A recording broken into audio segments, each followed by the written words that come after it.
Bonjour et bienvenue à l'émission Chrétien comme Christ. Aujourd'hui, nous allons voir la loi de l'Esprit qui donne la vie. Alors Christine, tu as un texte de l'Épître aux Romains qui nous parle exactement de cette conception-là et de cet enseignement de la vie de l'Esprit en nous.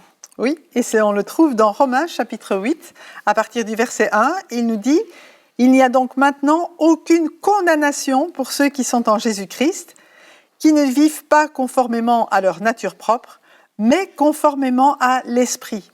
En effet, la loi de l'Esprit qui donne la vie en Jésus-Christ m'a libéré de la loi du péché et de la mort. » Et il nous parle ici d'abord qu'il n'y a pas de condamnation, mais pour qui ? Pour ceux qui sont en Jésus-Christ et qui ne sont plus soumis à leur nature propre, mais qui vivent conformément à l'Esprit et à ce que l'Esprit leur dit, leur montre et vient mettre en eux. Donc on a vu dans les émissions précédentes qu'on a été donc libérés de l'esclavage du péché, que le péché n'a plus d'emprise sur nous. Ensuite, qu'on choisit librement de devenir esclave de Christ, c'est-à-dire qu'on veut le servir et faire ce qu'il veut. Et puis ici, il parle on va encore plus loin et on dit, mais maintenant, oui, je veux faire ce que Dieu veut et le Saint-Esprit est là pour me montrer, pour me guider dans ce que je dois faire pour le service de Dieu. Exactement, et ça va nous amener à être sensible à la voix du Saint-Esprit. Jésus disait, et je pense qu'on peut le mettre en accord avec le Saint-Esprit, que mes brebis connaissent ma voix et elles me suivent. On va apprendre à connaître la voix du Saint-Esprit qui nous parle. Et on va l'apprendre chaque jour. C'est pas, si on ne l'écoute pas, si on ne comprend pas que c'est lui, tout de suite, on va l'apprendre. On va dire, oh, il me semble que là, le Saint-Esprit me parlait, mais je n'ai pas compris qu'il était en train de me parler.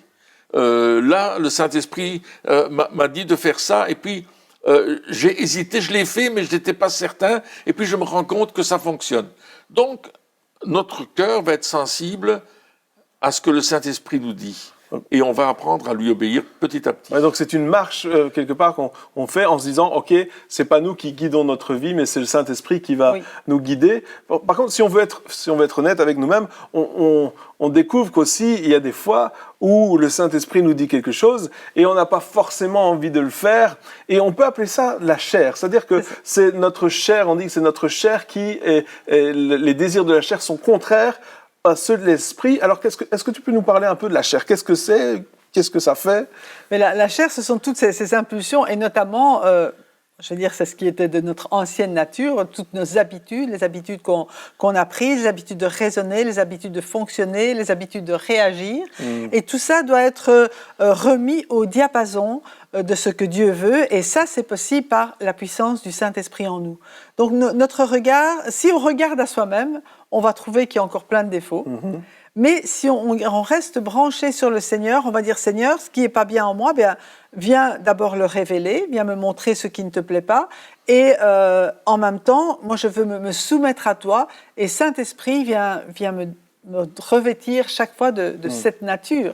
On a une nouvelle nature, mais on doit apprendre à vivre avec cette nouvelle nature. C'est-à-dire que la chair en moi, eh bien, elle va s'opposer à ce que le Saint-Esprit me demande. Donc à chaque fois, quelque part, que je dois sortir de ma zone de confort, c'est parce que la chair a encore quelque chose à dire. Et donc, tu disais, la chair, c'est toutes ces habitudes qu'on a prises, donc notre éducation, les choses qu'on a l'habitude de faire, les automatismes qui sont pas forcément bons, qu'on a appris, que nous, on a toujours fait comme ça, mais c'est pas en accord avec la parole de Dieu. Et donc voilà, à un certain moment, ces choses-là vont dire que lorsque le Saint-Esprit va nous parler, nous on va dire, il y a un combat, il y a quelque chose qui se bat en moi, je sens que j'ai un désir d'accomplir la volonté de Dieu, j'ai un désir d'obéir au Saint-Esprit, mais en même temps, il y a quelque chose qui me retient encore. Alors comment faire pour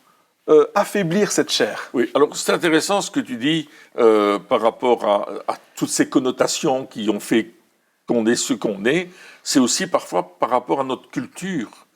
Dans le milieu dans lequel on vit et dans le milieu culturel dans lequel on vit, on fait des choses qui ne sont pas toujours très correctes, mais on l'a toujours fait. Alors, quelqu'un dit qu'en nous, il y avait un loup et un agneau. Et si on nourrissait le loup, il allait manger l'agneau. Ah ouais. Donc il y a la chair, qu'on peut dire que c'est le loup. Et cette chair-là, si on la nourrit, si on lui donne des raisons de vivre, elle va prendre autorité sur l'agneau qu'on nourrira moins. Ouais. L'agneau, c'est la vie par l'esprit. Le loup, c'est la vie par la chair. Donc, si on nourrit cette ancienne nature, si je continue à faire des choses qui ne plaisent pas à Dieu, mais que je dis, bon, allez, c'est pas grave, je vais déborder dans le mauvais sens du terme. Par contre, si je dis, Seigneur, montre-moi les choses, comme tu disais tout à l'heure, qui ne sont pas correctes, pour que je les abandonne, pour que je ne les vive, que je ne le fasse plus dans ma vie. Et Dieu va nous montrer cela et va nous donner la force à un certain moment d'abandonner ces choses définitivement. Donc, quelque part, lorsque nous obéissons à Dieu, c'est l'esprit qu'on va privilégier, et lorsqu'on désobéit, c'est la chair. Oui. Et donc, lorsqu'il va y avoir, donc on parle plus ici du péché qui nous dominait, hein, c'est plus ça du tout. On parle d'habitudes, de faux raisonnements, d'éducation, etc., Exactement. Qui sont là et qui sont contraires à la parole de Dieu. Et donc, lorsque on arrive et que il y a ces choses-là qui sont ces mauvaises choses qui sont là et qui vont s'opposer à ce que le Saint-Esprit veut faire, si on dit non, je veux obéir au Saint-Esprit, je veux sortir de ma zone de confort. Et soyons honnêtes, quand on fait ça, ça fait aïe, ça fait mal. On doit se faire violence. ça fait mal. J'avais pas envie. On meurt chaque fois on meurt un peu à ces désirs-là. Et donc là, à ce moment-là, je vais donner la priorité au Saint-Esprit et je vais affamer, je vais laisser ma chair mourir de faim. C'est ça le but. Hein. C'est exactement ça. Et à un certain moment, et plus je fais ça, plus l'esprit aura une puissance sur moi, c'est-à-dire qu'il aura le contrôle de ma vie, et moins la chair aura le contrôle de ma vie. Donc c'est aussi c'est étape par étape, c'est ça, c'est un chemin quand même. Parce que c'est au fur et à mesure que je vais découvrir aussi dans la parole de Dieu ce qui plaît à Dieu, ce qui ne lui plaît pas. Généralement, on ne lit pas la Bible en un jour, donc on ne sait pas toujours ce qui plaît au Seigneur. Et c'est pourquoi dans Romains 12, l'apôtre Paul dit « Soyez continuellement renouvelés dans votre intelligence, afin que vous puissiez discerner ce qui est agréable au Seigneur, ce qui lui plaît, ce qui est parfait, ce qui est bon. » La volonté de Dieu. La volonté de Dieu pour votre vie. Et là, le Saint-Esprit, on en a déjà parlé, mais le Saint-Esprit, quand on fait quelque chose qui est contraire à la volonté de Dieu, on a ce Saint-Esprit qui vient nous dire « Aïe, là, il y a quelque chose qui ne va pas. » Il y a une conviction. Il y a une conviction dans notre cœur qui dit « Là, regarde, la paix, elle est partie. » Hein, c'est cette donc paix de Dieu. Le Saint-Esprit, il est là, il nous parle. Il est là, il nous parle, il nous révèle de ces choses-là. Et c'est intéressant parce que ce même passage qui nous dit qu'on doit être guidé par le Saint-Esprit commence en disant « il n'y a plus de condamnation ». C'est-à-dire qu'on commence en disant « oh les gars, calmez-vous ». Pas de pression. Fini la pression, la condamnation, c'est fini. Alors, c'est pas ça le but. Le but, c'est pas que tu te dises « Oh là, je suis pas assez bien, je suis pas assez guidé par le Saint-Esprit, je réponds trop aux désirs de la chair, etc. » C'est pas ça le but. On commence en disant « Condamnation, t'oublies. » Parce que c'est pas ça qui va nous faire avancer. C'est-à-dire que c'est pas la culpabilité qui va nous faire être libéré de ce que la chair a sur nous. C'est pas cet esprit-là, c'est pas un esprit de condamnation. Si quelqu'un nous vient en disant tu dois être soumis au Saint-Esprit parce que t'es pas assez ceci, t'es pas assez ça, ça c'est une condamnation. Et c'est pas ça qui va nous libérer. C'est pas ça qui va nous permettre d'avancer. Ça va nous casser. Ça vous affaiblit, c'est pour ça nous écraser. Exactement, c'est pour ça qu'il commence en disant plus de condamnation, donc ça t'oublie. Par contre, conviction du Saint-Esprit. Conviction et progression. Et progression. Tu n'y es pas encore, mais c'est pas grave. C'est normal, Qui c'est à l'école. Aujourd'hui peut dire, moi j'y suis arrivé. Je me souviens, un jour, j'ai vu un homme de Dieu qui, à un certain moment, dans sa prédication, il disait, j'y suis arrivé. Enfin, il n'a pas dit ça comme ça, mais c'est ça que ça voulait dire. Il a dit, moi je suis arrivé, j'ai plus de tentation, j'ai plus de machin. Et là, je l'ai regardé et j'ai dit à mon épouse, je lui ai dit, lui, il est fini. Lui, il va tomber très bientôt parce que il se croit arrivé. Et quand tu penses que tu es parfait, c'est là que et quelques semaines plus tard, quelques jours plus tard, je crois, il y avait un scandale qui était révélé sur sa vie. Les choses étaient venues à la lumière. Ah, oui. Et c'était vraiment très, très grave.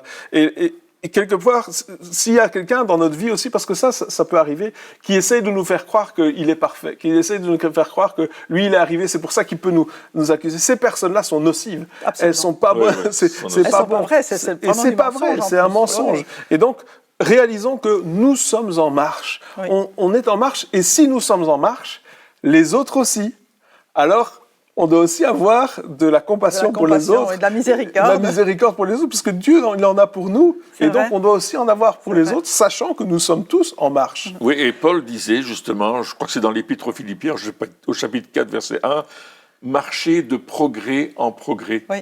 Et à un autre endroit, il dira, j'ai achevé la course. C'est-à-dire qu'il y a une course, il y a quelque chose qu'on doit faire, c'est-à-dire qu'on va de l'avant. La course nous fait penser à aller vers un but, obtenir une victoire, passer la ligne d'arrivée. Donc, Paul est en train de parler, c'est dans son testament, dans la deuxième lettre à Timothée, où il dit cela, j'ai achevé la course, j'ai combattu le bon combat.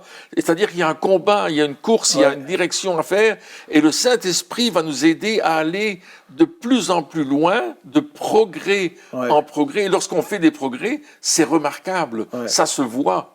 C'est ça. Exactement. Et puis Paul avait eu cette révélation de dire, c'est Dieu qui lui a dit quelque part, l'œuvre que je t'ai demandé de faire, Absolument. tu l'as faite. C'est ça. Voilà, ça y est, t'as fini ce pourquoi tu étais là, c'est ça qu'il disait. Et alors, ce qui est important ici, quand il parle de la loi de l'esprit, la loi de l'esprit qui donne la vie, il le compare bien sûr à la loi de Moïse, qui, elle, était là pour révéler les péchés et avec toutes les... je veux dire, qui entraînait vers la mort quelque part, parce que on se rendait compte que accomplir la loi de Moïse par nos propres forces, c'était absolument impossible. La chair n'était pas capable.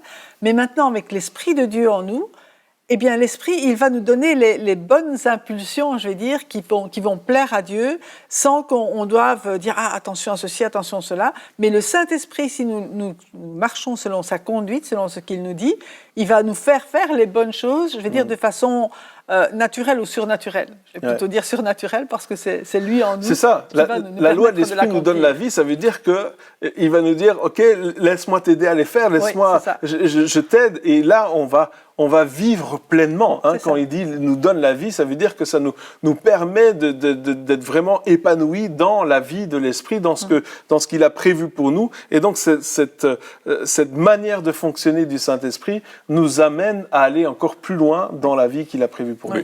Et l'exemple parfait, c'est Jésus-Christ, où on voit que dès le baptême qu'il va prendre, il va être conduit par le Saint-Esprit dans le désert. Il y aura des épreuves, des tentations, etc. Et puis il va être revêtu du Saint-Esprit et il va marcher en connexion constante avec son Père. Et à la fin de sa vie, dans l'évangile de Jean, il dit « J'ai accompli l'œuvre pour laquelle tu m'as envoyé ». Donc Jésus va être l'exemple par excellence d'être soumis et conduit par le Saint-Esprit. Et le succès de Jésus, ça va être de mourir à la croix. Alors pour nous, on peut se dire, oh, mais ça c'est pas un succès, il termine la mort, mais il accomplit l'œuvre, c'est-à-dire qu'il va jusqu'au bout de ce que Dieu lui a demandé de faire. Et là, il va être glorifié parce que Jésus il était obéissant jusqu'à la mort même de la croix. C'est pourquoi Dieu l'a souverainement élevé et lui a donné le nom au-dessus de tout nom. Donc on voit l'accomplissement de la destinée de Jésus, et Christ vit en nous par le Saint-Esprit, et il nous amène à accomplir notre destinée comme lui l'a accompli. Et c'est pour ça qu'il disait que celui qui croit en moi fera les œuvres que je fais, et il en fera même de plus grandes. Donc il nous conduit à aller de plus en plus loin, c'est extraordinaire. Donc c'est ça, il y a toutes ces œuvres qui sont là, le Saint-Esprit qui nous demande de faire les choses. Et puis il y a aussi ce côté révélation, c'est-à-dire que la loi, à la base, c'était aussi une révélation, dans le sens où, Dieu, on sait enfin ce que Dieu veut. Vous voyez, c'est dit, ok, on sait, on a cette révélation, et de la même manière, le Saint-Esprit nous révèle des choses. On parlait de notre chair, de notre manière de vivre, des raisonnements, etc. Et lorsqu'on va lire la parole de Dieu, lorsque on va écouter peut-être des messages, lorsque voilà, on va prendre du temps avec Dieu, on va avoir des temps de révélation qui vont nous révéler de nouvelles choses, de nouvelles manières de fonctionner, de comment Dieu fonctionne, ces choses-là. Et en même temps, on va avoir des révélations par rapport à notre manière de faire. Hein, et on va avoir une révélation en se disant « Oh, ok, je veux plus faire ça parce que maintenant je sais ce que ça a comme impact sur ma vie. Maintenant, je sais pourquoi c'est pas bien. Maintenant, j'ai une révélation parce qu'on peut nous dire « Ne fais pas ça, ne fais pas ça, ne fais pas ça ». Et on pense qu'être chrétien, des fois, c'est toujours ça, tu peux pas. Mais au fait, c'est la révélation qui vient en disant « Oui, mais regarde, quand tu fais pas ça, regarde ce qui va se passer dans ta vie. Regarde, et là, ça a tout autre impact sur nous, parce que tout d'un coup, on comprend, tout d'un coup, il y a cette révélation qui vient, et ça nous aide à justement ne plus répondre à l'appel de la chair, mais de répondre à l'appel de l'esprit, parce qu'on sait qu'il est bien plus excellent. On dit la loi de l'esprit nous donne la vie, donc il y a une excellence qui est là, et on se disait, oui, alors oui, ça vaut le sacrifice. Oui. C'est vrai, ça vaut le sacrifice. Et en plus, le Saint-Esprit vient en nous. Et peut-être on peut parler un peu du fruit de l'Esprit dans notre vie, qui n'est pas notre fruit. C'est pas le fruit de la chair, c'est le fruit de l'Esprit qui vient et qui nous met en nous cet amour, qui met en nous cette paix, qui met en nous cette joie, cette bonté. Et il faut laisser ces fruits se développer en nous. Et plus on va être proche de Dieu, plus on va désirer être comme lui veut que nous soyons. Et je pense que ce qui nous aide aussi, dans tout ce que tu as dit, c'est notre volonté de nous affectionner aux choses d'en haut et à ce que Dieu attend de nous, et plus à mettre notre attention sur nos propres désirs ou nos propres choses, mais de dire, mais le bonheur, en fait, c'est de faire ce pourquoi j'ai été fait. C'est ce que Dieu, il m'a créé, lui, pour un but. Il m'a créé, il a préparé des tas de bonnes choses pour moi, et je veux marcher dans ces bonnes choses, mais je ne peux le faire que si je m'affectionne aux choses d'en haut, que si je laisse le Saint-Esprit me remplir et conduire ma vie. C'est comme, je vais dire, quelqu'un ne peut être médecin que s'il fait les années d'études d'abord. Hein, il va vraiment tout focaliser là-dessus pour y arriver. Et ce que Dieu nous demande aussi, c'est de nous focaliser sur ce que Dieu attend de nous pour laisser le Saint-Esprit opérer en nous les changements qui doivent être faits pour atteindre ce but. Ouais, donc d'où l'importance, on parlait il y a quelques émissions de l'importance de parler en langue, l'importance de se fortifier, parce que justement, encore une fois, on parle de nourrir, qu'est-ce qu'on va fortifier dans notre vie, hein, si on veut s'affectionner aux choses d'en haut, ça veut dire qu'on doit se concentrer là-dessus, ça veut dire aussi que notre énergie doit être pour ces choses-là, hein, tout à fait. Et donc c'est un choix aussi de tous les jours, de dire qu'est-ce que je choisis de nourrir aujourd'hui? Est-ce que je vais nourrir mon esprit? Est-ce que je vais nourrir cela? Ou est-ce que mon aide spirituelle? Ou est-ce que je vais nourrir ma chair? Est-ce que alors je dis pas qu'il faut pas manger, c'est pas ça que je suis en train de dire, hein. Mais quand je dis, il faut bien manger correctement. Quand on parle de la chair, on parle des désirs qui sont pas forcément juste en nous et qui sont contraires à Dieu et qui sont contraires à ce que la parole de Dieu dit. Le fruit de l'esprit, il va naître en moi, il va pousser en moi. Hein. Je regardais, on a des arbres fruitiers. Quand c'est l'automne, toutes les feuilles sont tombées. Et puis petit à petit, lorsque le bon temps revient, le printemps, l'été, on voit l'arbre fleurir. Et puis on commence à voir le fruit se former.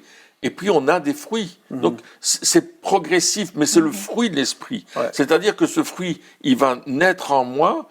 Mais je vais devoir l'entretenir, comme tu disais, on va nourrir ce fruit par une vie avec le Saint-Esprit, dans le parler en langue, dans la lecture de la Bible, méditation de la Bible, dans la prière, dans la relation avec mes frères et sœurs, parce que le fruit de l'Esprit, on parle du fruit, on parle de l'amour, de la joie, il y a plusieurs facettes au fruit, à ce fruit-là, la paix, la patience. Je ne peux voir que si j'ai de la patience, si... Je dois attendre. Avec des personnes autour de moi, où la bonté, la bienveillance, la foi, la douceur, la maîtrise de soi, ce fruit-là, je vais l'exercer si je vis avec d'autres personnes, frères et sœurs, et je vais m'apercevoir à un certain moment que, non, j'ai pas de douceur. Là, donc quelque part, on réalise qu'on a laissé la place au Saint-Esprit ou pas, en regardant justement le fruit que ça a sur nous. Donc, on réalise, est-ce qu'on a laissé la place au Saint-Esprit dans notre vie? Oui ou non? Oui, mais si on peut voir justement cette manifestation du fruit de l'esprit dans notre vie, eh bien alors on peut se dire, ok, on voit que il y a, voilà, il y a ça. Ou si je dis, ah oui, alors l'amour, oui, bon ça va. La joie, ok. La paix, ça dépend si je suis stressé ou pas. La patience, ça dépend si je dois attendre, etc. Mais c'est vrai. Donc on voit la manifestation du fruit de l'esprit, on voit les fruits. Et puis, alors si on voit dans notre vie, il y a encore des manques. Il y a des progrès à faire. Il y a des progrès à faire. Encore une fois, on est en marche, donc on avance doucement. Et donc, s'il y a encore des progrès à faire, pas de problème. Ça veut dire qu'il faut que je laisse encore plus la place au Saint-Esprit. Ça veut dire que je dois encore, il y a encore des choses dans ma chair qui ont le dessus. Et là, il faut aussi demander au Saint-Esprit, révèle-moi ces choses-là. Donc, on est en progrès. La question qu'il faut se poser, c'est est-ce que je suis totalement rempli d'amour, de joie, de patience, de bonté? C'est est-ce qu'il y en a plus qu'avant? Et c'est ça la question qu'il faut se poser. Et si oui, il y en a plus qu'avant, ça veut dire que j'ai fait des progrès. Oui, que j'ai fait des progrès et que j'ai laissé le Saint-Esprit aussi agir plus dans ma vie. Moi, je me souviens au niveau de la douceur, c'était pas tout à fait ça. Donc, mais j'ai prié pour avoir la douceur. J'ai dit, Seigneur, j'ai besoin de ta douceur parce que moi, elle n'est pas là. Et au fur et à mesure, le Seigneur m'a aidé à planir les choses. Hein. Et bon, on fait des progrès en laissant le Saint-Esprit agir. Mais, comme tu le dis souvent, le fruit, c'est les autres qui le voient aussi. Oui, c'est vrai. Hein, mon arbre fruitier ne porte pas des fruits pour lui-même. Il le porte pour que moi j'aille cueillir le fruit et que je puisse le manger. Donc, quelque part, nous-mêmes, on va porter du fruit qui va être agréable à Dieu, premièrement, mais qui va aussi permettre la construction de ce que Dieu veut faire à travers ma vie, dans ma destinée, mais aussi dans la vie de l'autre. Le fruit que je porte, par le Saint-Esprit, va aider mon frère, ma sœur, à lui aussi grandir et devenir encore plus mature dans le Seigneur. Oui. Et en fait, donc c'est le fruit de l'Esprit, et puis c'est lui qui nous rend semblables à Christ, quelque part. Parce que le but de Dieu, il ne faut pas oublier, c'est justement nous rendre conformes à l'image de Jésus-Christ. Hein. L'émission, c'est Chrétien comme Christ, on ne l'a pas inventé, c'est parce que c'est le plan de Dieu dans notre vie. Il nous a sauvés, mais il veut faire en nous et parfaire en nous cette œuvre de nous rendre semblables à Jésus. Ouais. Donc il y a ce travail qui est constant quelque part, mais encore une fois, ça veut dire que je décide de laisser le Saint-Esprit travailler dans ma vie. Et je l'écoute. Et je l'écoute. Et donc, il y a aussi cette décision de ne pas résister au Saint-Esprit. Parce que lui, il va venir et il va nous dire, écoute, il y a des choses... Mais on peut résister. Hein, on est libre, encore une fois. On est libre, on peut résister au Saint-Esprit. Et là, lorsque le Saint-Esprit vient et nous parle, écoutons-le. Et arrêtons de résister, c'est-à-dire, ok. Alors, des fois, pourquoi on résiste? C'est ça que je voulais dire aussi. Des fois, on résiste parce qu'on ne se sent pas capable on a peur d'obéir. On a une crainte. On pense qu'on ne va pas y arriver. On pense que c'est trop haut pour nous. On pense que, voilà, il y a toutes ces choses qui sont là. Et donc, lorsque le Saint-Esprit vient et nous parle de quelque chose, encore une fois, faisons-lui confiance. Ayons cette foi en disant, ok, s'il me parle de cela dans ma vie maintenant, alors que même que peut-être que les auditeurs nous écoutent et il dit, ah oui, alors qu'ils nous écoutent, il y a des choses qui viennent en se disant, il y a ça, il y a ça. Eh bien, s'il nous parle, c'est que on est prêt à changer. C'est qu'il va nous aider. Hein. Il ne va pas nous laisser tout seul. Il est dit, le Saint-Esprit, il est là, il va t'aider. Le Saint-Esprit, il est celui qui nous accompagne, il est celui qui nous console, il est celui qui nous aide, il est celui qui nous guide. Et donc, lorsque le Saint-Esprit nous convainc de quelque chose, eh bien, écoutons-le et appuyons-nous sur ses forces à lui, sur ce que lui nous dit. Oui, et il y a une chose importante, c'est que ça va toujours être en conformité avec l'ensemble de la parole de Dieu. Oui. Le Saint-Esprit ne va pas nous faire des choses qui ne sont pas conformes à la parole, qui ne sont pas conformes à l'enseignement de la Bible, parce que c'est l'Esprit de Dieu C'est l'Esprit qui lui-même a inspiré la parole de Dieu. C'est l'Esprit lui-même qui a conduit Jésus à faire ce qu'il a fait, qui a conduit les disciples à accomplir la volonté de Dieu et qui va nous conduire aussi à marcher dans cette obéissance, mais ce sera toujours conforme à la parole de Dieu, jamais contraire à ce que Dieu nous demande de faire. C'est vrai. Ça, c'est important. Et il y a une chose aussi, c'est que Dieu, par son esprit, il ne montre pas tout d'un coup. Ouais. Je crois que s'il devait nous montrer tout ce Ouais. qui doit changer, on ne résisterait pas. Ouais. Mais il sait, comme tu dis, quand on est capable et quand c'est le moment maintenant, voilà, Ouais. il y a ça, et progressivement. C'est lui-même, en fait, qui établit cette progression C'est ça. pour que nous puissions avancer.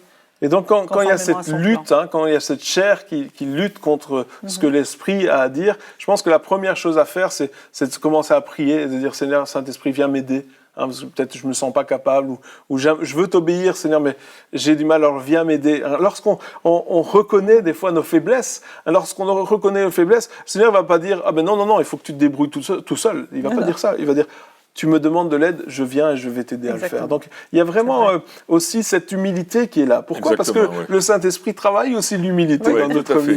C'est aussi une œuvre. Lorsqu'au lieu de dire, non, je vais y arriver tout seul, et puis bien sûr, on n'y arrive pas, et de dire, au lieu de dire ça, dire, Saint-Esprit, s'il te plaît, là, je me sens pas capable. Là, c'est pas mauvais de reconnaître qu'on se sent pas capable.